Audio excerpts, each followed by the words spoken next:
boys and girls, it's story time today, and it's another rhyme chime story today, and I think you'll find there is an X in this story. Let's see if you can listen out for it. It's called Teddy Finds a Treasure, and this was written by somebody called Brian Miles, and the pictures are drawn by Ken Mackay. Off we go. Teddy finds a treasure.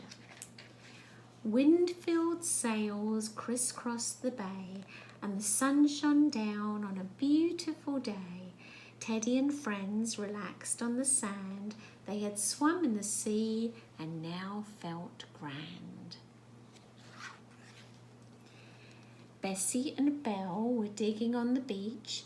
They had dug down as far as they could reach.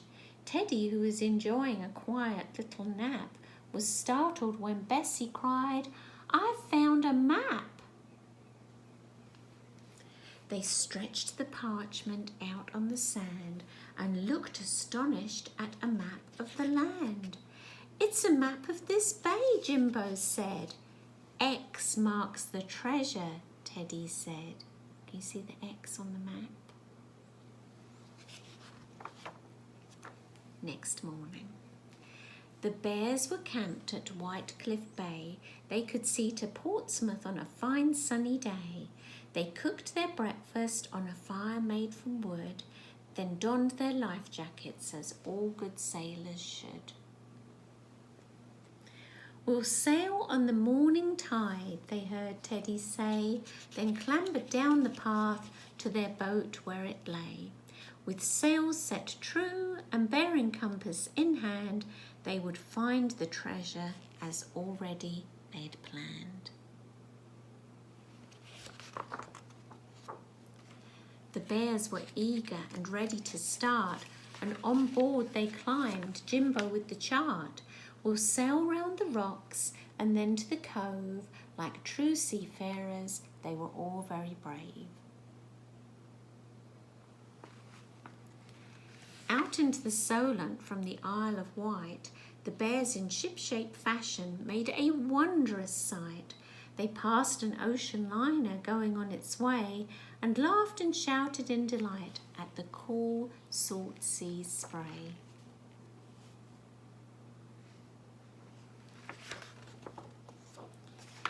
Soon they turned the headland and the wind began to drop. They brought their boat up to the cave and onto the shore did hop. 40 paces forward, 30 to the right, then they saw a chest of diamonds that filled them with delight. Sparkling, glittering diamonds galore. Teddy reached out with a tentative paw. On the lid of the chest a faint M they could see.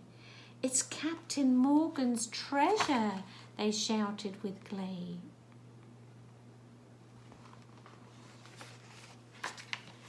They carried the treasure chest back to their boat. Then Jimbo shoved off and once more they were afloat. They sailed boldly through the rocks and back to the bay. With a pirate's rich hoard, what a wonderful day. They carried the treasure back to the camp, and as daylight was fading, they lit a bright lamp. They put the chest inside the tent, where the lamp so brightly burned, then cooked a delicious supper which they'd well and truly earned.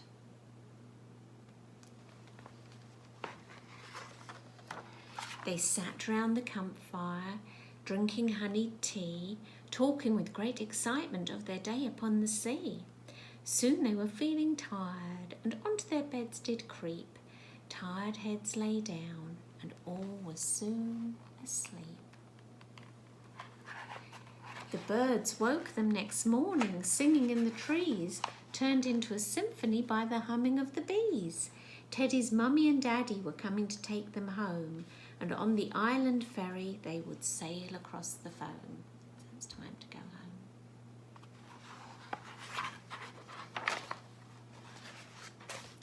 When they arrived back home, all the bears of the village were called, and in respectful silence they listened as if enthralled.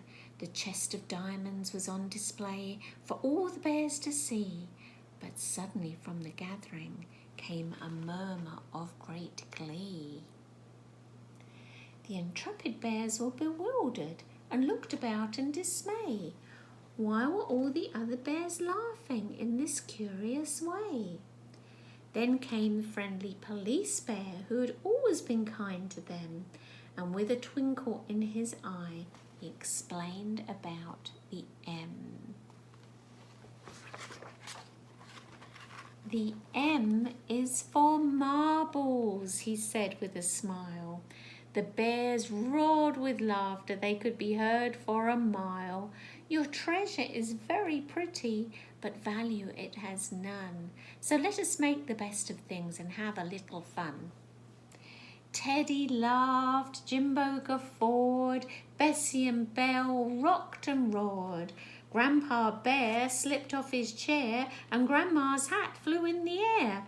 The bears all laughed and clapped with glee, and Bobby Bear fell out of a tree. There he is.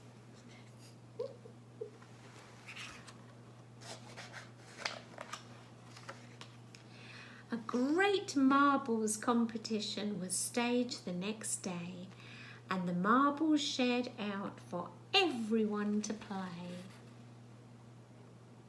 That's the best treasure of all, having fun, isn't it? Everybody's having fun together. A truly wonderful time was had by one and all, and they finished with a sing-song in the village hall. There's Teddy, very happy with his treasure. Not quite the treasure he thought, but still a fabulous treasure because everybody had fun. You saw the X? X marks the spot on the map, yeah? Now then, the sentence I'd like you to write today is Teddy found a box of marbles. And there's a chance there to use your X in the sentence. Right, so your grown-up give you a choice of 2 for each sound and each word, and then you can write your name so beautifully, turn it over and do a lovely picture on the back. And I hope you enjoyed that story. I've had that for many years. Teddy finds a treasure.